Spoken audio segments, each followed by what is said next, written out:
If you've never completed a self-assessment before, it can be quite daunting, but don't worry, we are here to help.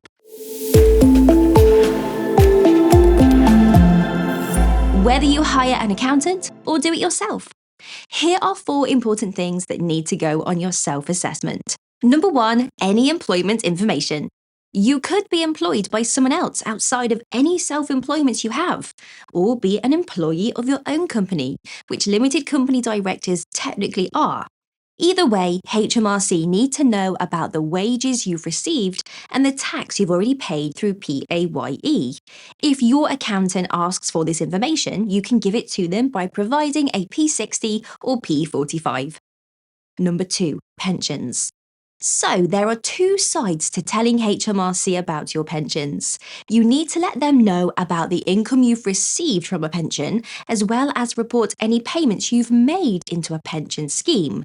This is so you can claim tax relief, so make sure to remember this one. If you receive an occupational pension, you need to give your accountant your P60 or the certificate of pension paid. You'll also need to show your accountant how much pension you've received, as well as your notification letter if you've received your state pension. Number 3, self-employment and partnership income. A large majority of people completing a self-assessment will be doing it because they are self-employed. Whether you are a sole trader, a partner in a partnership, or a limited company director that has paid themselves in dividends, you will need to inform HMRC of that untaxed income. If you've hired an accountant, you'll normally need to provide them with your business records as well as your bookkeeping. Record keeping is a legal requirement in the UK. It also makes your life easier in instances like these, so make sure you get yourself some good bookkeeping software. Number 4, investment income. Any income you've made on investments also needs to be declared on your self-assessment. There are 2 types of investment income out there. Speak to an accountant about the types of documentation you need to support this.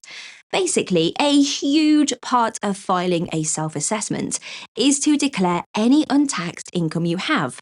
So if there's a type of income we haven't mentioned already that you don't pay tax on, speak to an accountant about it.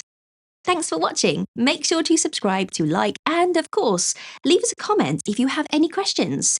And if you don't have an accountant yet, don't worry. You can head over to our website for a free quote today.